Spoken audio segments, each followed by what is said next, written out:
उसकी युद्ध की अभिलाषा को पूरी कर दिया, खूब युद्ध किया ताकि ये थक जाए, इसकी इच्छा पूरी हो जाए।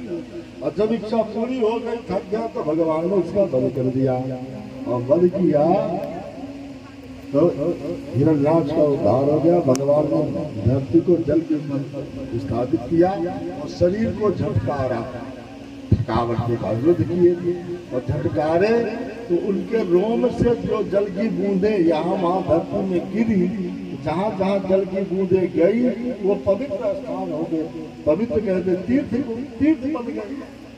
और शरीर को झटकारने से जो उनके रोम बाल टूट के गिरे वही कुशा बन के पैदा हो गए।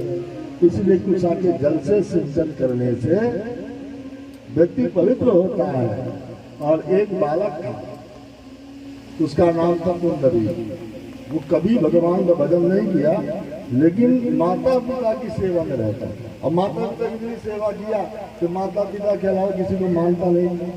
उसके उस सेवा से एक बार भगवान आ गए और भगवान उसके दरवाजे में सुबह से लेकर शाम तक खड़े रहे, लेकिन माता पिता की सेवा छोड़ के भगवान की ओर नहीं गए। तब भगवान ने कहा, बेटा पुंडरीक, तुम माता पिता के इतने परम भक्त हो कि मैं आज समझ गया तुम मुझे भी पीछे कर दो। और माता पिता की सेवा में लगे रहने के कारण तुमने हमको भी महत्व नहीं दिया, इसलिए तुम धन्य हो। आज से अब केवल मेरे कुशा के जल से सिंचन करने से पवित्र नहीं होंगे, अब तुम्हारा नाम लेके जो जल से सिंचन करेंगे वो पवित्र होंगे। तो उसका नाम था पुंडरीक और भगवान का नाम था पुंडरीकाक्ष। तो जब पुंडरीकाक्ष नाम लेकर के जल का सिंचन करेंगे तो पवित्र होते हैं। उसी का मंत्र बना दिया गया, ओम अपवित्रा पवित्रो वा सर्वावस्थां गतो या स्मरेत् पुंडरीकाक्षं सभायाभ्यान्तराशुचिः। तो इसलिए पुंडरीकाक्ष का नाम लेकर के जो जल का सिंचन करते हैं वो पवित्र होते हैं। बोले बांके बिहारी लाल जय हो। जिस देश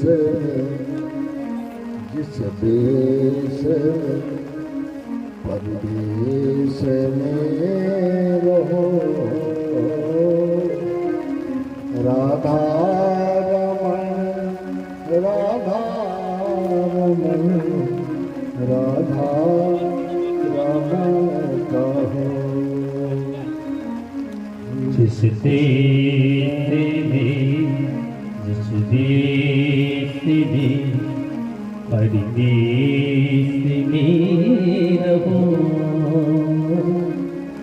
राधा रमण राधा रमण राधा रमण कहो।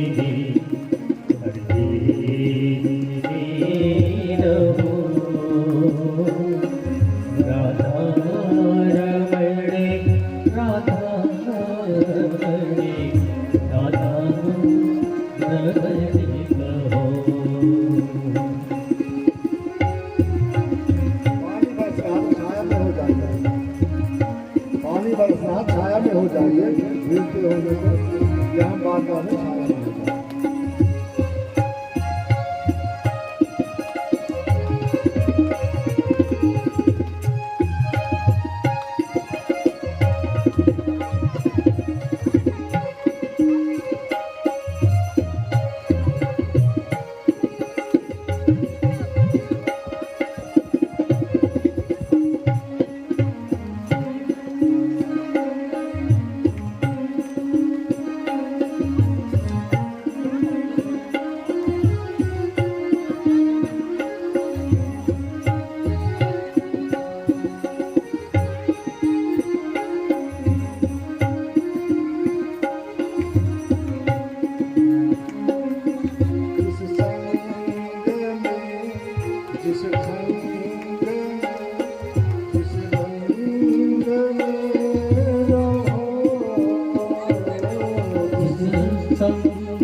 जिसे ढंग में रंग में रहो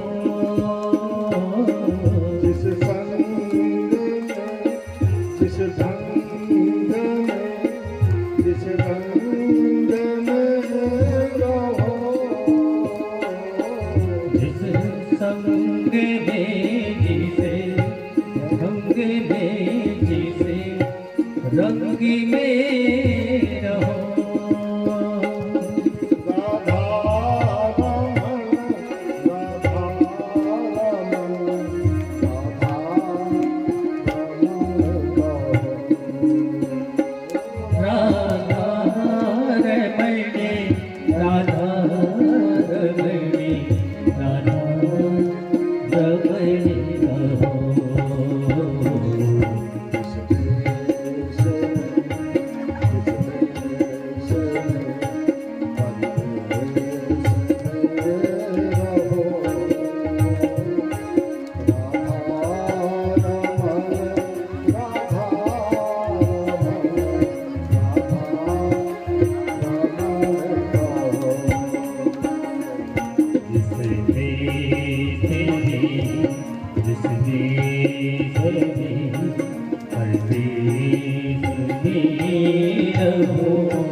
भैया